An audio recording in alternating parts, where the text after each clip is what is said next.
Good evening, everybody. How's it going? It's me, Comic Crack, and welcome to the world where everything old is new again. Satan is back, and apparently he loves sports. So we have that to be thankful for, I guess. I hope your national sports team is doing good in the sporting events that are occurring. Um, I just watched Civil War with my wife and we'll talk about it just quickly. I'd point you to, if you have seen it, I'd point you to our good old Canadian Tom Power on CBC. He's got a queue with Tom Power over the years that he's been on, which is many, many years at this point. He's interviewed all sorts of artists and writers and musicians and filmmakers, and they're generally pretty good conversations. This one with Alex Garland, who's the writer and director of Civil War, is really, really great. Great to listen to, especially after seeing the movie, just for a little bit of insight into kind of things that he was thinking when he was writing the movie, experiences in his personal life, and how there's parts of this movie that are autobiographical, which I found very interesting to hear. So, well worth your time to listen to the 35 minutes. I would say more impactful once you've seen the movie. I'm sure you could still listen to it and not have seen the movie and get something out of it, but I'd recommend watching this interview after you've watched Civil War. And I guess with that, I would suggest that you do watch Civil War. I was surprised at how much I liked it. I made some assumptions when I first saw the trailers because I don't have the greatest. I don't think too highly of mainstream media and entertainment in general, very broadly. I just assumed that there's a mainstream movie called Civil War coming out. Great. I'm sure that they've made the Republicans the bad guys and the Democrats the good guys, and we've got to stop Trump. I was assuming a lot by seeing the trailer, and I completely wrote it off, 100% wrote it off. The Due Dissidents guys that I listened to, they raved about it once they saw it. A friend of mine who isn't really into politics as much raved about it as well. He loved the movie. So that really, those two kind of groups of people whose perspectives on things I appreciate and admire, saying that so strongly about this movie made me kind of second guess and go into it. And I mean, right from the opening scene, I think it's spelled out pretty clearly. This is not a spoiler because this is literally within the first 2 minutes of the movie. Texas and California have band together to kind of participate in this civil war, and they are the Western Front, is what they are, the WF. So I think that statement alone tells you a lot of what you need going into this movie that focuses on journalists, these war correspondents, and specifically photographers. And one of the things that kind of popped to my head when watching this was something that Chris Hedges has said about war correspondents. He's like, you have to be a little off your nut to be like a war correspondent. But he said you have to be even further, something to the degree of you have to be even further gone to be a war photographer, because as everybody is ducking their heads, you're poking your head up to get the shot. And that kind of has always stuck with me, him saying that. And it really kind of shows itself in this movie, that idea of being right there and taking these photos and the purpose of taking the photos and all of these kind of things that are wrapped up in that, right? So it was a pretty interesting movie, honestly. It had some pretty impactful scenes. I think it taking place in the United States for sure has an extra level of impact. He has said himself that he could have had this movie take place anywhere, and it would have had a similar kind of feel. He felt that having it take place in the United States would have more of an impact, and I would agree with that. I don't agree with some of the nonsense he was saying. We also watched this interview with him on Daily Show. A much shorter segment, admittedly, not a lot of time to kind of get into the weeds about things like you do in the Tom Power kind of 35 minutes or whatever. So I understand that, but there was a couple of things that he kind of alluded to that just sounded bonkers to me, about the world's perspective and how the world needs the United States to kind of get better. You know, those kind of some of those ideas I have a very strong gut opinion on. And to be clear, I started this whole thing off saying my gut opinion about the trailer. The movie was completely wrong, so I am absolutely willing to admit that at some point, even my gut feeling could be wrong. Um, but I just found it really fascinating to watch. And Kirsten Dunst, unbelievable. She is fantastic in this. Just the look on her face through the movie. She's got this. She's been beaten down, man, and she shows it in this movie. She was exceptional in this. I was very surprised. Um, Good evening, Gore Vidal. Haven't seen the film. I like Kirsten Dunst, who now lives in Austin, waiting for it to stream without charge. Yeah, that's what I did. We torrented that shit, downloaded it, and watched it.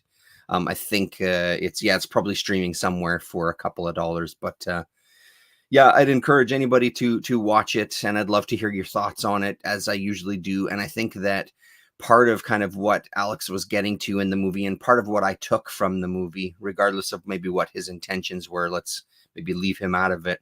Part of what I got out of the movie are things that I've talked about here on this channel, and I'm sure you've all talked about as well too, at some point, or maybe have some of these feelings. This kind of extremes that we find ourselves in politically, and kind of the room for middle ground that's there is enormous. And I think that there's more of us that have those kind of maybe not moderate, probably isn't the word I'm looking for that best describes it, but I would say that there's more of us that kind of maybe fall into the middles. We may kind of get closer to those edges, some of us, but I think the majority of us are in the middles. Those extremes are pretty extreme and can look kind of absolutely ridiculous.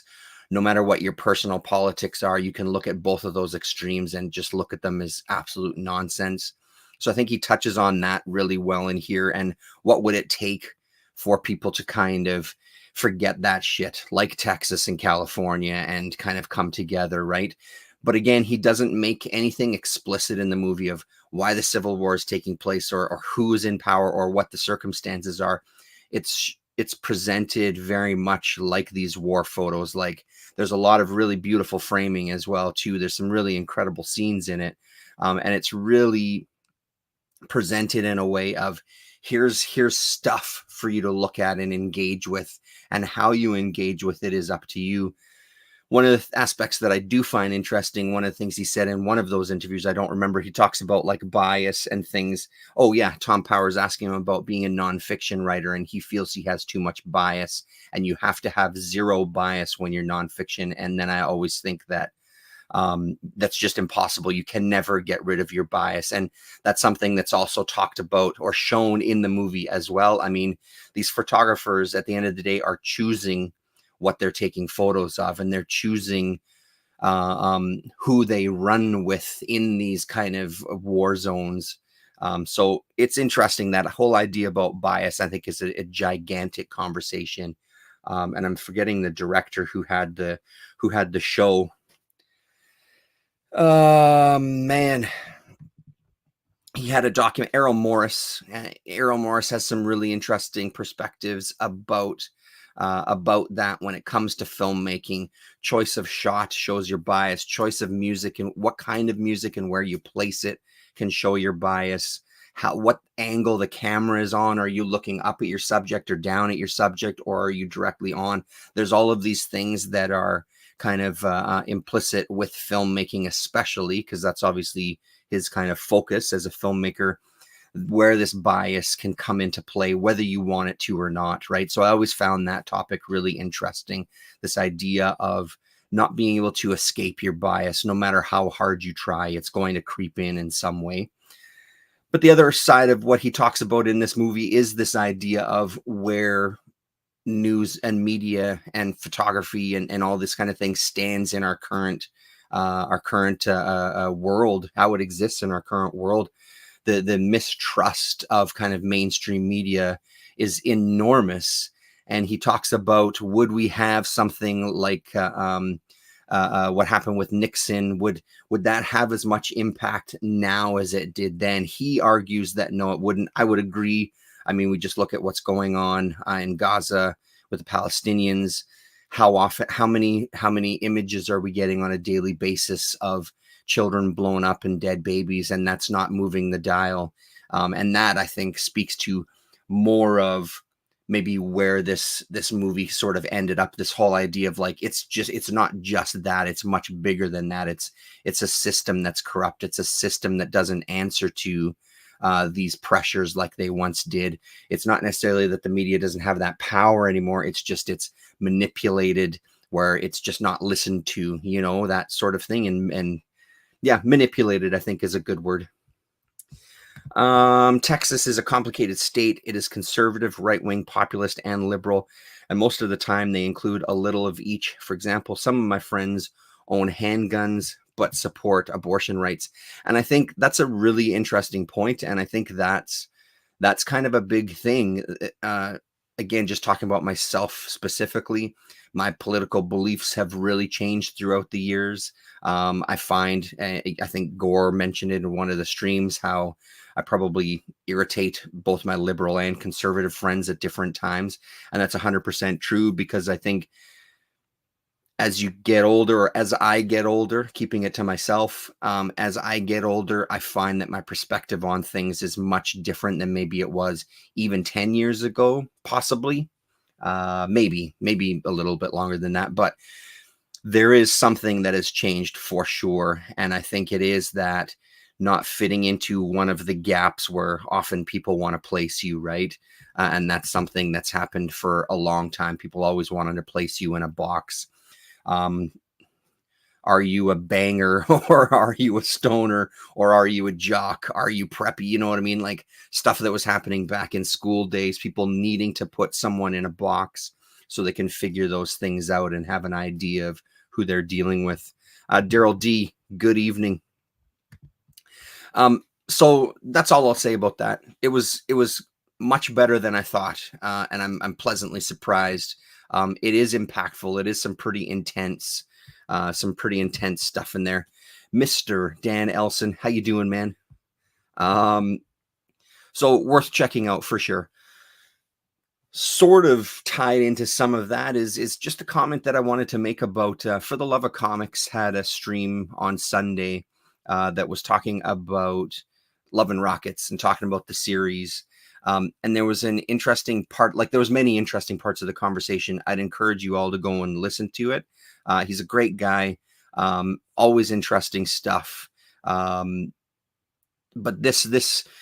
what I like about some of his videos, he criticizes himself for it, I think a little too much when he goes off on tangents.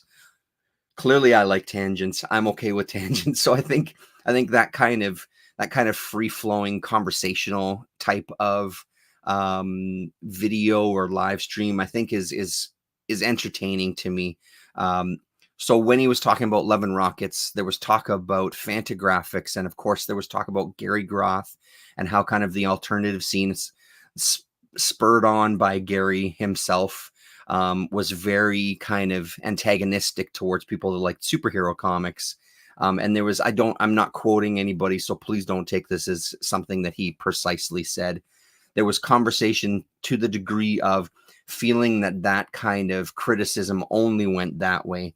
And I made a comment in the video, but I'd like to say it here too, that my memory of it is kind of the opposite. And as someone who's liked noise music, as someone who's liked grindcore and heavy metal and all sorts of strange art forms and performance art and weird movies, weird in quotes, my entire life, it's been conversations and met with conversations of criticism and why do you like this, and oh, that sounds horrible, anybody could do that. Or when it comes to comics, the thing that I heard a lot was black and white comics weren't even real comics. Real comics were color. So from my perspective in my life, I feel like there's a counter to that that Gary Groth was able to really instill in a lot of people, not necessarily myself included, because we'll talk about that in a minute, but like that idea of, because all that criticism was coming from like mainstream people. And when it came to comics, that kind of criticism was coming from people that mainly liked superhero comics, looking at the independents and looking at comics where people were talking about themselves and their personal lives and thinking it was stupid and boring. And why would you read that? And what is this black and white? Why don't they have color? They can't even afford that. So it was criticized on such an ignorant base level that I can absolutely understand the pushback on the extreme from the other way, going, no, fuck you. Your superhero comics suck. You're interested in guys that are rolling around on a mat in tights when it comes to wrestling or whatever. Like, this harsh criticism, I think, comes from a place, yes, a bit of defensiveness, but also a bit of, you just get tired of hearing it. My entire life, if I have to hear someone say that something I listen to is weird ever again, I'll just lose it. Like, it just gets really boring when that's the level of criticism, that it's weird or something like that. I don't know. It's hard for me to put into words, but so I can sort of see where maybe that came from. Now, do I agree with that constantly shitting on somebody else's entertainment?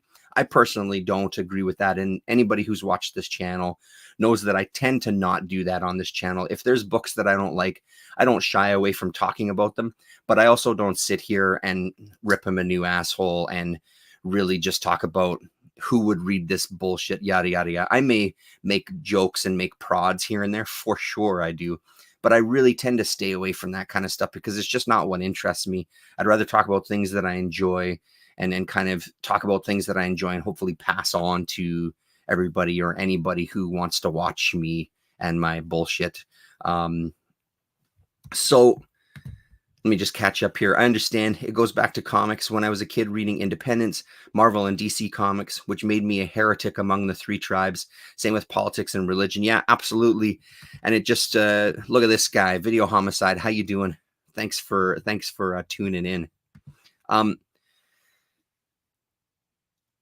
Yeah, and I think that's where I've always been tired of the cliques. I've never really had patience or understanding for why someone would want to follow lockstep with a group of people. I've never really understood that because I've never been in that myself personally.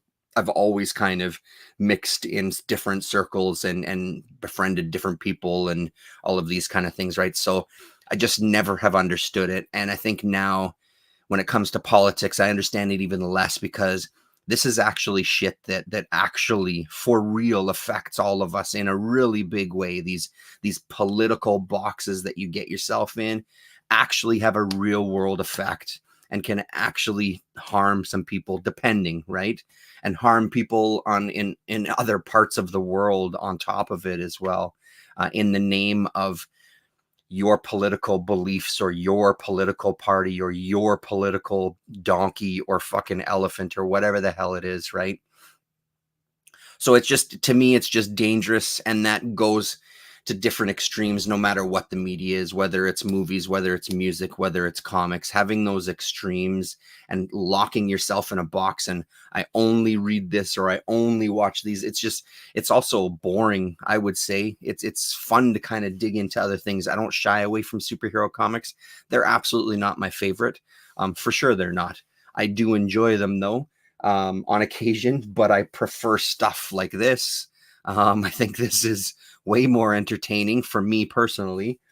So that's kind of what it comes down to. And I just thought that was an interesting conversation from For the Love of Comics and just wanted to talk about it here. So speaking of comics and speaking of what I just showed up, so I don't have much to talk about this week comic wise. I'll show you some books that I picked up in a 50-cent flea market haul. Hate Revisited #2. this issue was head and shoulders better than issue number one. I enjoyed issue number one, but there was a lot of things I just didn't. It just didn't click for me.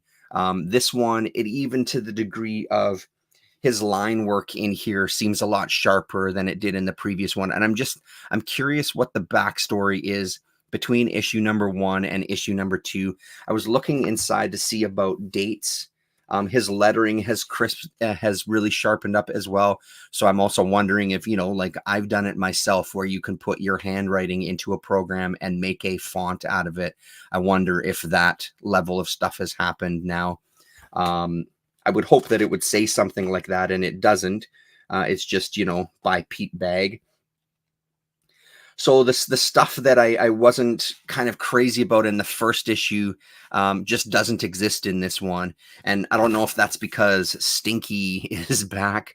Arguably one of the best characters in the Hate universe. His relationship with Buddy Bradley has always been entertaining. It's always been hostile. He's just a piece of shit. And again, we were talking about kind of perspectives on your life at different points in your life. This whole issue does such a fantastic job of covering that. We get the flashback to the first time that they met and kind of became friends. And then we jump also into the future I think it's in the color section in here. Yeah. Buddy and Lisa's son, whose name is Harold, has a friend called Spam, I think his name is. And Spam kind of reminds Buddy of Stinky. And kind of now that he's a dad and now he's this older guy and he has this different perspective on things, he recognizes that Stinky was always dangerous. Stinky was a criminal. Stinky was not a good person, and kind of admits finally to Lisa about Stinky dying and everything, which was there was fantastic issues of Hate when all of that world started when all the shit happened with Stinky and the Hate comics. That is some of the best issues of that series in my mind. It really, again, it's this idea of creating this world that's really funny, really kind of pokes and prods at politics of all different stripes, but still kind of has this ability to have kind of a touching undercurrent and stuff. So this was a fantastic issue. I really, really liked this one. So I'm really glad to see, because I was pretty nervous after reading the first one that I was just going to read some comics from a guy who was just kind of recapturing a moment in life with this character, but unable to really bring anything new to it. So I'm really glad, again, that I was wrong, because this is fucking good. This was a fantastic issue. So anybody who is interested in Hate or has read even a little bit of Hate, I would suggest at this point, do not sleep on this 4-issue miniseries. The first one, just give it a chance and get into this second one. This is really, really good. Let's see what Dan's got here. Since I know you don't shy away from talking about serious issues outside of comics in your live streams, I gotta mention that my house in Chico, California is about 1 mile from where this new fire started. Dubbed the Park Fire, it has already burned over 373,000 acres in Butte, Tahoma, and a few other counties. Luckily, the wind blew north and spared our town. Still a goddamn living nightmare. And that's happening here in Jasper. What was the map that I saw? It's like a good 50% of Jasper is completely burned to the ground. And what I was hearing yesterday, this is the most serious wildfire. Like every single year we have wildfires here in Canada as well too, out west. And one of the things that I'm hearing about this one is that they don't expect it to stop it's going to be like probably another month, and it's decimated Jasper. And some of the images and some of the video that's coming out of Jasper is fucking intense, dude. It's really horrible. I've also started watching some videos on wildfires and how they start and some of the things that happen where they don't get maintained. We become so good at fighting fires, that we don't let these wildfires kind of burn some of that deadfall, is what they were talking about. I think it was a National Geographic thing from a number of years back talking about wildfires. It's on YouTube. Just search up wildfires and I'm sure it'll come up. I'm pretty sure it was National Geographic. And it was just really fascinating to kind of keep that in mind as well too. How we got here. Of course, there's climate that comes into it, but it seems like from the little bit that I'm sort of starting to watch, a bigger chunk of it is this kind of deadfall, this tinderbox of forest that we have, that one spark and all of a sudden everything is up in flames and then it's uncontrollable, right? So it's really, really intense what's happening out there. Look at this. For the love of comics, I'm going to have to wait for the hate trade, of course, but the issues look fun. Really, really great. Yeah, they really, I mean, we're right in the middle of the country, so we always, what we end up getting here, it hasn't been bad so far, but we get a lot of kind of the smoke coming in when there's been fires out east or out west.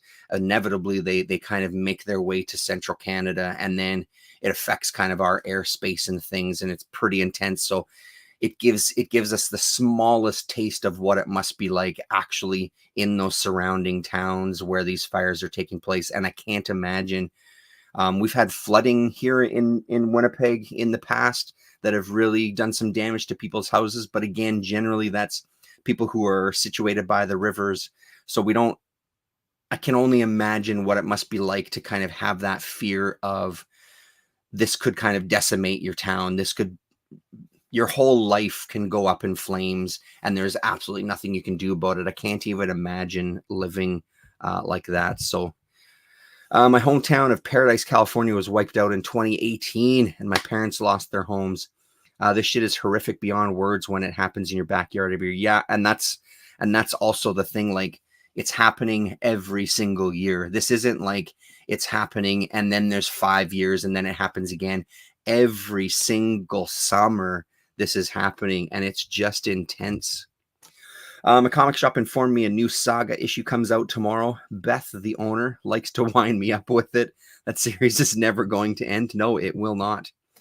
Had to scramble to box up the few comics I'd want to save and just sit and watch the internet to determine if you got a run for it. Yeah, I imagine that there's a lot of things in place where you'd be alerted well in advance through radio, through whatever means, maybe even people driving down the streets in vans for all I know, or emergency messages on your phone, I'm guessing. Okay, so on to the next thing. This was from a 50-cent bin, or maybe it was $1. No, I think it was 50 cents. There was only the one issue, but thankfully it was issue number 1. This is 47 Ronin by Mike Richardson and Stan Sakai, a 5-issue miniseries. The 47 Ronin is a pretty infamous story. I'm not super familiar with it. I have heard it, but I don't, or heard about it rather, but I don't know any details. Mike Richardson had this in mind for quite a few years and had mulled it over, wanting to do something. And he also has editorial consultant Kazuo Koike, who was responsible for Lone Wolf and Cub, working with them and adding some footnotes and making sure they were historically accurate. He spent a lot of time looking for artists and eventually came to Stan Sakai and kind of kicked himself, couldn't believe that he hadn't thought of Stan earlier.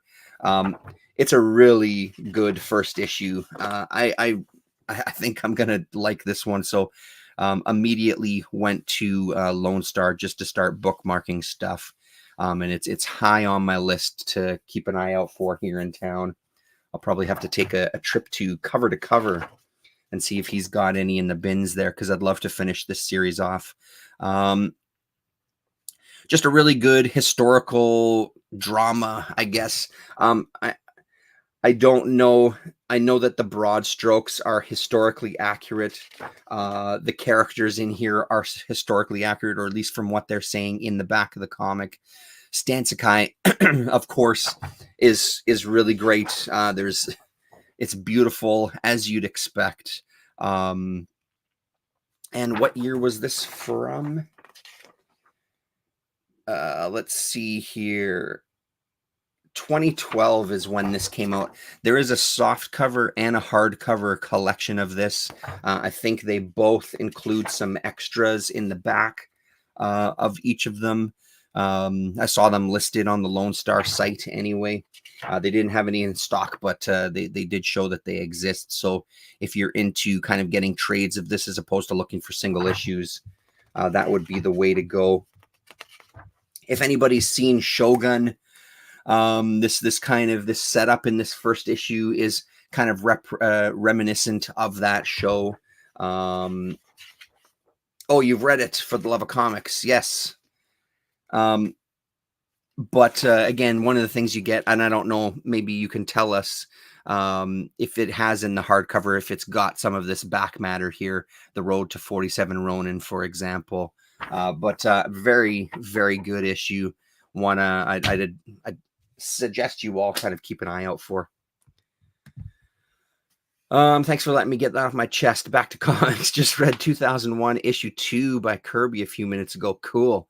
What a gem. Also saw Deadpool and Wolverine yesterday. What a great flick. Laugh riot. I've heard a couple of good things about Deadpool and Wolverine on some of the local comic groups that I'm on Facebook. People kind of raving about it, and some of these guys on those sites aren't big kind of Marvel movie fans at this point. So for them to say and say how much they enjoyed it, it means a little more. So that's cool. And as for talking about whatever you want to talk about, Dan, as you said, this is the channel. You could talk about whatever you want here. In Texas, we show guns daily. Like when you're pointing to the beach, that kind of guns, or yes, the hardcover does have the Road to 47 Ronin. Excellent.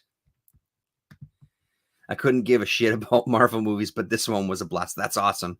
That's great. So that's 47 Ronin.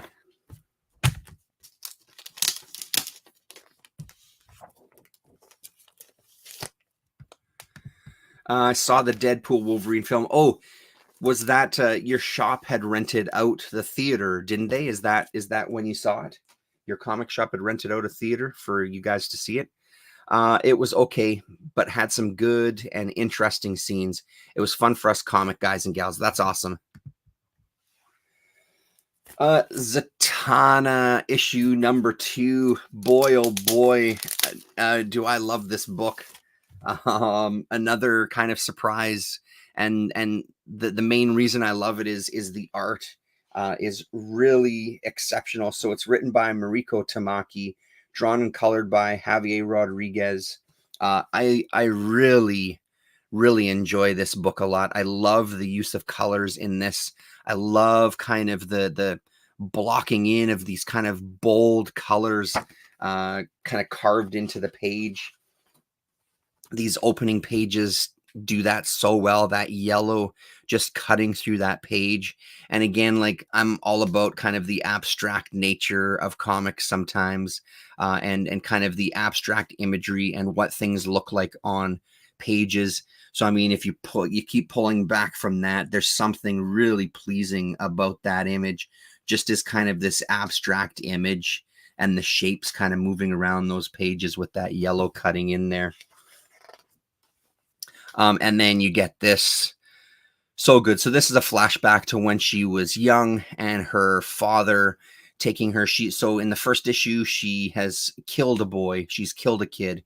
And her father is kind of taking her in the woods to blindfold her so she can kind of do her best to, I think they talk about bringing him back. You can bring him back with magic. You will do exactly as I say. Are you ready? So he never says, he just refers to them as fixing her mess. He never explicitly says that they're going to bring this boy back. That's her hope. And this is kind of the last time that she used magic. So that's as far as I'll tell you there. I won't show you the entire issue. I'll just kind of show you a few pages here, because the color palettes, I think it's really nice and bold as well too. So I do like the kind of contrast from those flashbacks to some of this stuff that's currently happening. It's a fun book. I gotta say, I'm glad I gave it a shot, because this is just good fun.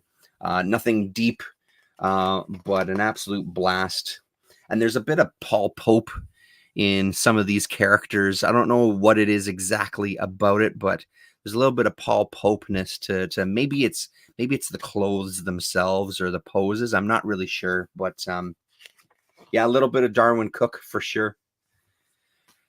Yeah, so a fun book. This is only issue 2. This is DC Black Label, whatever the fuck that means. But if you're interested in anything you saw there and you want to give it a shot, or wait for the trade that I'm assuming will come at some point. I don't know how many issues this is. I think in my CLZ it had listings for 5 or 6. So I don't think it's going to be a long ongoing series, but fun book, man. I did pick up Teenage Mutant Ninja Turtles #1, but I want to wait to talk with Rasa about it, so we won't talk about it here, other than to say I liked it, and I'm really looking forward to seeing where Jason Aaron takes this series. But we'll talk about this more next time Rasa and I have a hangout. And then finally, for stuff that I read before I kind of just show the few things that I got at the flea market, I finished reading Connie and Kazoo, is how I choose to say it. I don't know if that's correct, but that's how I say it. This 4-issue miniseries by Matt Howarth and D.M. Kister. So what my thinking is that I don't know what the breakdown is of this stuff, but there's a bunch of this Connie and Kazoo stuff that's in here that was in Albedo as a backup in Albedo. So Albedo, infamously, one of the backups was the very first Usagi Yojimbo in, I think, issue number 2. But in later issues, kind of 8, 9, 10, 11, 12, somewhere around there, Howarth was doing some backup stuff, and they were Connie and Kazoo stories. So I think that's where a lot of this is collected from. This Antarctic publication came out in 1994, this 4-issue series. It's overall fun. Again, it's when I think of Matt Howarth, one of the questions that I always get from people is, he has so much, where do I start? This is potentially a place that you could start because it is its own contained stories that are happening in here. There is kind of a through line throughout these 4 issues. I don't know if it's necessarily Howarth's best stuff, so that would be the only reason I might not suggest kind of running out and getting this if you wanted to look to start in on Matt Howarth stuff. That said, what you do get in this is you do get a lot of amazing insight into Howarth's abilities as just an artist. This maybe isn't the most representative issue, #1 here, but there's some really, really bold pages here that are kind of one of the big reasons that I love Howarth, his ability to kind of blow your mind with almost the simplicity in backgrounds and landscapes and characters. And then all of a sudden he'll have some highly detailed pixel pointillist backgrounds or figures. We'll see if we can find, like, we get again some of this kind of really clean abstract shapes, or not abstract shapes, very geometrical shapes. And then we'll see if we can find something where he pulls out the detail a little bit within this issue. Yeah, and then you get something like this, right? So the title page of one of the chapters within this issue. And then, of course, we get our characters that are very abstract and odd-looking aliens here. They're basically a duo of con artists looking to always take advantage of any particular situation. They're not averse to crimes. And it sort of just goes from there. Again, it's this futuristic kind of world where there's money to be made from, like, dying stars. And then there's a whole bunch of the kind of comic scientific mumbo jumbo that plays in later issues. So it's entertaining. I found sometimes the dialogue was a bit of a slog to get through. Yeah, so Matt Howarth, Howarth, is how you spell his name. Matt Howarth, infamous for those annoying Post Brothers. He's done Savage Henry. He's done, like I said, Conning Kazoo, Particle Dreams. One of the other ones that I haven't read yet that I got from my last order at my comic shop was this bigger one called Domes that I have up here ready to read this week. I'm hoping I can get to it. He's done a lot of things, and there's a brief little interview with him in one of the Canon issues that I did with him through email. It's issue number 3 of Canon. There's an interview with Howarth talking a little bit about his career and things, starting in heavy metal and stuff. So, and then my favorite cover of this 4-issue miniseries was this one here. I really, like I said, when I first showed these off, there's something very Ninja Turtles about this cityscape here, the grittiness of it, even though it's very sci-fi and futuristic. There's something about that kind of wraparound that really reminds me of those early Turtle days. So yeah, fun stuff. Like I said, I don't know if this is the place to start, but honestly, if you're intrigued by anything Howarth, you really, truly can pick up anything and just dive into it. I know that's a topic that we always end up talking about on various channels. I know that For the Love of Comics has had that conversation on his channel as well too. Yeah, but he's got a lot of stuff. There's a lot out there. Yes, my comic shop rented the theater. It was fun to see it with the cheers crowd. That's awesome. Satana's artwork looks good. Tempting. Yeah, it's really great. A little bit Darwin Cook, Jaime Hernandez, and Steve Rude looks fun. The Turtles. Yes, Matt Howarth. Thanks to For the Love of Comics, I've been revisiting Love and Rockets and ignoring Natalie Portman's obsessive and relentless text messages. I mean, good for you for having the ability to kind of separate yourself from that. So that's pretty much all that I read this week. I am halfway through Paul Pope's Battling Boy, and I'm really digging it so far. Lots to talk about with this one, but again, one I'm going to wait to talk to Rasa about because she got the book from her library as well. So hopefully next time we chat, we can talk about this one because I'm like I said, halfway through it. Loving it so far. I really like Paul Pope's art.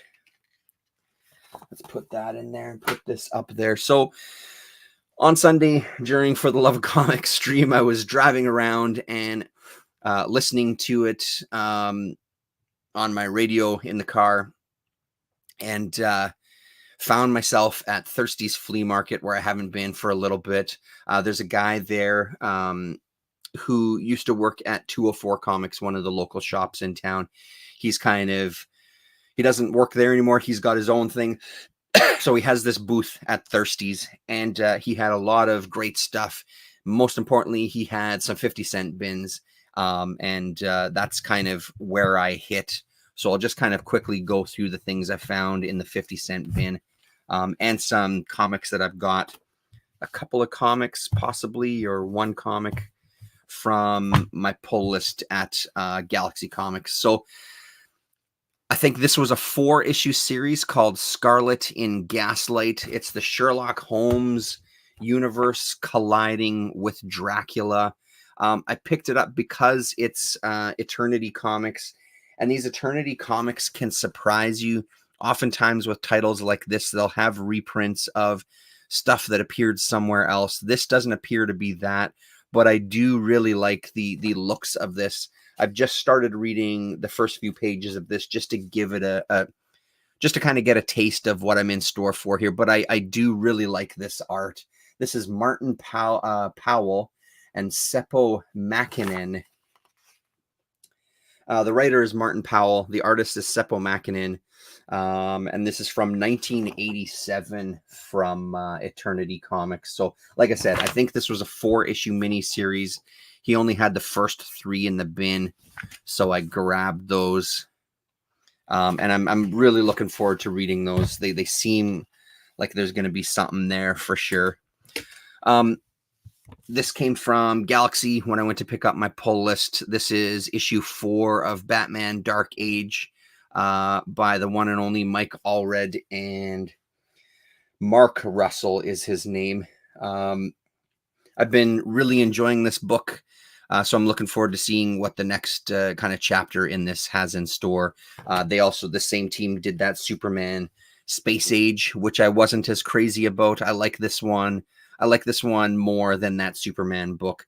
Nothing wrong with the Superman book. It wasn't a trial to get through it or anything. I just felt like some of the stuff they were talking about in there was just done way better in kind of the New Frontier, that Darwin Cook book. Picked up a random issue of the Jam and realized that actually there's quite a bit of the Jam that I don't have. So this is from Slave Labor Graphics. This is Bernie Moreau out of Montreal. And this is 1990. So part 3 in, I think, what was like a 10 or 11 or 12 issue run that I think started at Slave Labor. Did it then go to, I don't remember if it went to Tundra and then it went to Dark Horse. I'm not really sure its lineage, but it was this particular run went to like 3 different companies, I think. Yeah, I started kind of flipping through this and reading this. Love it. I really, the thing that I love about the Jam is the ability to kind of, there's a tendency for these kind of independent superhero books to just kind of poke fun at superheroes. This does that, but it also has these moments of, I don't know, there's a little more serious undertone. This guy that kind of is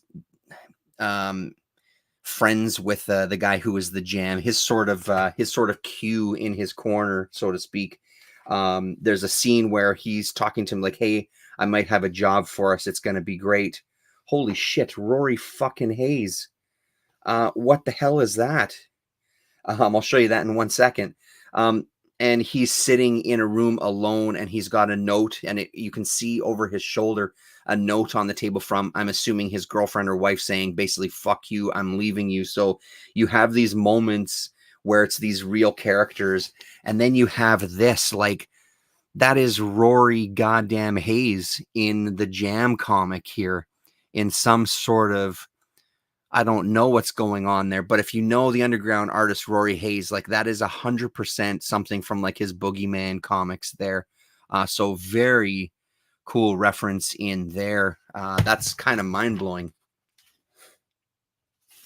Yeah, and then of course you get the backup letters and things, so that's cool. Found another issue of Icarus, which is my man Dave, not Dave Stevens. Why am I blanking on his name? Not Dave. It's not Dave Stevens or Dave Stewart. Dave Cooper. Dave Cooper. Complete brain fart there. So more Dave Cooper from the infamous Air Cell. I've only got one other issue of this. I think it's issue number 1. This one went for about 6 issues as well too. And the first one, I remember enjoying the first one. Again, I think Jake Thrash is the one from Air Cell that if you're looking to get in some early Dave Cooper, that's a solid place to start. But this looks pretty great too. Again, I love his style back then. I love kind of the arc of how his style changed. So it's great picking up this early stuff of Dave Cooper. This is from, holy shit, there's no way in hell I'm reading that.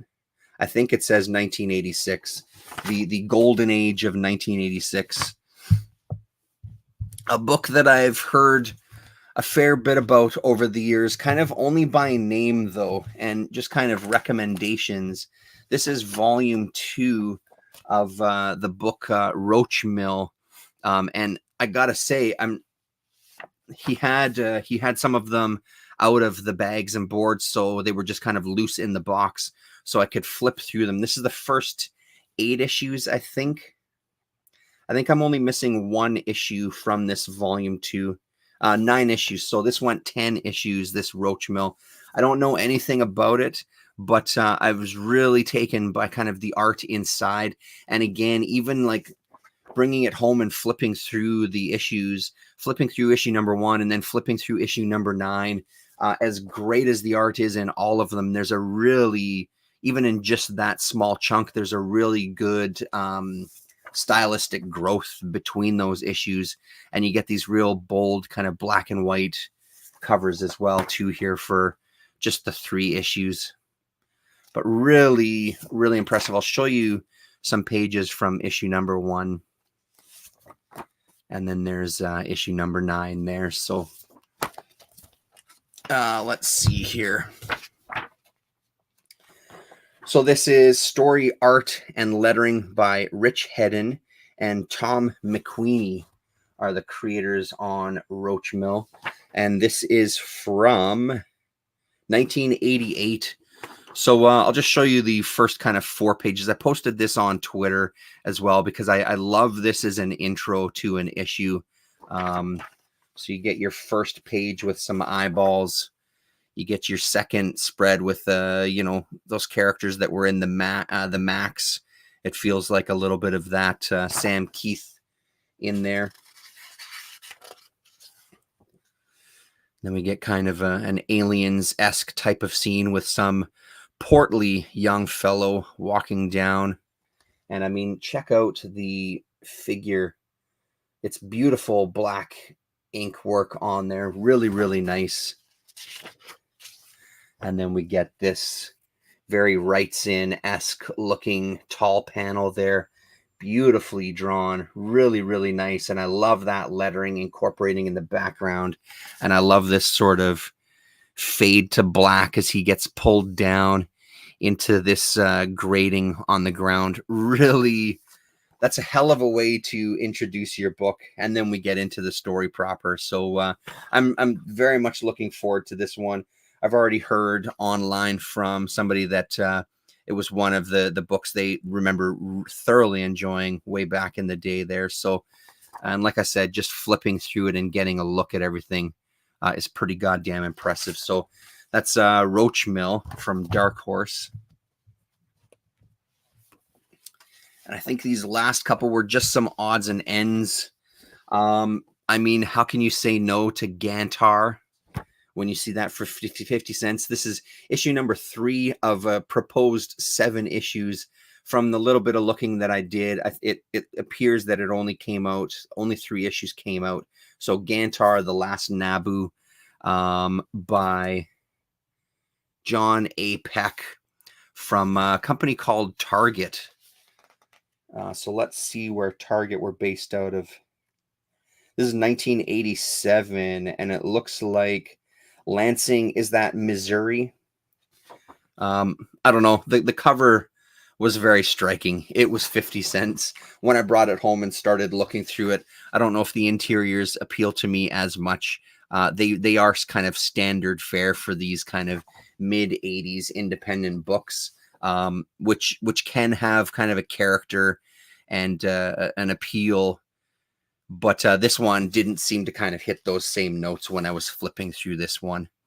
It's a weird kind of, with some of these, there's this weird middle ground where it's nice almost to see these artists that don't have the skills, but they've got a unique, they think they know how to build a character and a figure, but they don't have that formal training. So they just do what they think is right.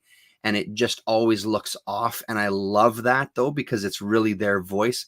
But then you've got these people who they do have some training, they do have some skills there, but they're not at the level of maybe someone that would kind of be working in more mainstream comics at the time. So there's this weird kind of middle ground where if they sort of live in that space where they've got the skill, they've kind of worked out any sort of character that they have in their own drawing because they've listened to one too many podcasts on how to draw comics or watched one too many YouTube videos. And then again, same with this one. It was the cover. It's called Coda. It's issue number 1. It's some insane looking, I don't know if it's airbrushed or if it's pencil crayon on there or a combination of both. But that cover completely caught my attention. And the interiors of this one about the same as the previous.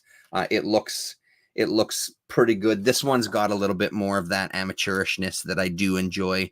And again, I never say those terms in any sort of like disparaging way. I don't mean it as an insult.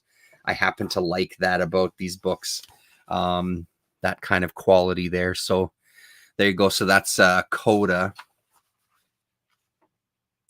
And this is 1986. Frank J. Panucci, based out of South Charleston, West Virginia, is where Coda Publishing was. Yeah, Frank Panucci. Looks like Frank Panucci is credited with everything here. Dragon Force #1, the infamous Dragon Force. The first handful of issues were color, and this is created by Barry Blair and Dale Keown, written and illustrated by Dale Keown. Last time I talked about this, I guess there was a comment of Dale Keown being one of these so-called canceled individuals, which I immediately decided I had to go find some more based on that. But honestly, like the art, I really love the look of this. I'm missing issue #2, and then I think I've got like the first 5 or something. But I'm looking forward actually to digging into this, because this just looks like a blast. Really fun comics here. Very big and bold and shiny, I guess, with some of the metallic things on there. It's almost Robert Williams-esque with some of the coloring and the shine on that robot there. Kind of reminds me of Robert Williams. And then further to that, this is from Silver Wolf, and this is Dragon Quest, which again just kind of caught me with the cover. It's a Tim Vigil cover, so let's take a closer look at that there. If you've watched my channel, you know that we love Tim Vigil, and the few things that I have from him, I don't have a ton. Is it Vigil Through the Whole Way? This is 1986 as well. Where's the credits here? It very well might be. I mean, to my eye, it kind of looks like him, but I'm not seeing his name explicitly in there. But yeah, so there you go. There's some what was it called again? Dragon Quest. Yeah, I mean, it's got to be, with a panel like that. That's got to be Vigil. Kind of grotesque and off-putting. Really nice quality. Yeah, cool. I think this is a sweet score. I don't know how many issues this Dragon Quest went from Silver Wolf, but good to find one. And this one that I thought I had issue #1, he had it at in the 50-cent bin, but I left it behind because I was sure I had issue #1 of this, only to get home and find I don't think I have it anymore. I might have traded it away. It's a Michael Moorcock book from First called Corum, The Bull and the Spear. And it's Mark Shaneblum and Jill Thompson on this book. And it looks great. I don't think I've heard many people talking about Corum. I think there was some covers of Corum by Hellboy there, the Hellboy creator, whose name I'm blanking on. But this one looks good. It was only a 4-issue miniseries. I think they did a couple of other Corum miniseries as well, as well as like Elric stuff too. They were doing at the time, and they had a bunch of them where it was just kind of, I think they were all 4-issue miniseries. They were kind of different arcs. I'm assuming, I don't know a ton about Michael Moorcock's writing, but I'm assuming there was multiple books starring this character Corum, and these subtitles, The Bull and the Spear, are kind of taken from one of those books, is my guess on it. So this one looks pretty cool, man. We'll see how it is. And then finally, there's issue #4 with a really nice cover there. And this is 1989 is when this one came out from First Comics. So there you have it, folks. That's it. Thanks very much for hanging out, for those of you who are still there. Nice to see For the Love of Comics. Oh, what did I miss here? Battling Boy, great stuff. Are you going to read the West books later? Not Pope on art, but David Rubin. Ooh, David Rubin, I love. Nothing to sneeze at. I didn't know. So it's this universe that was created by Paul Pope for the Love of Comics. Is that how it went? And then Dave Rubin worked on something afterwards. I didn't know that anything existed beyond this, so I will keep my eyes open for it. I'll be recommending For the Love of Comics live stream to anyone interested in reading the series. Excellent live stream. Yeah, and I'm glad that it's nice to kind of see everybody in those live streams too. I don't know, man. It's good to have that kind of conversation. I think all of For the Love of Comics live streams have been great.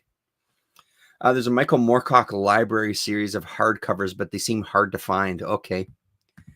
I haven't seen any of those books. I know some Moorcock books like Jerry Cornelius and Elric, but not that one. Okay, so Coram is maybe a little lesser known character, but goddamn, I gotta say, I love this cover here. Let me do that. Love that cover.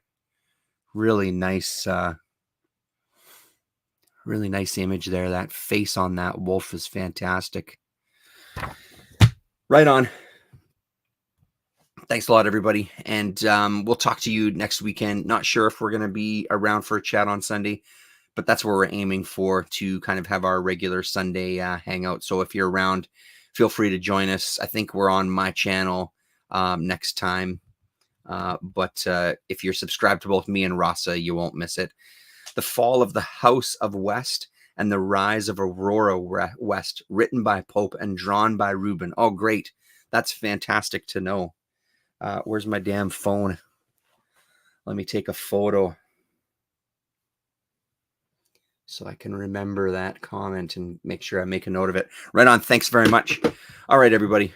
Have a good week, and we'll talk to you.